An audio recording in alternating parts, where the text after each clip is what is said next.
Okay, so this is what this COOFANDY or GOOFANDY shirt looks like. It's a pretty good shirt. This is an extra large. I weigh about 240 pounds. This should give you an idea of what to expect if it looks with it on you and whatnot. And I can say the shirt fits pretty good. And it's actually spring here, like 70 degrees. And I don't feel like I'm going to be too hot wearing it. So this may be a good shirt for the springtime too, now that the temperature's changing. But it's definitely a good shirt for the wintertime. There's no t-shirt underneath. You can't see my chest hairs or nothing like that. And all in all, I think this was a good buy. Now, let's go down to the shoes. For the shoes, we picked up these Bruno Marc's canvas type shoes.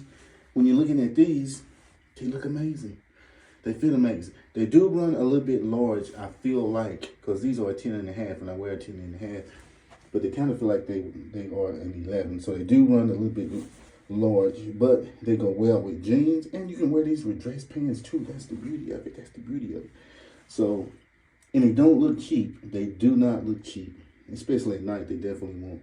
But yeah, this is the fit.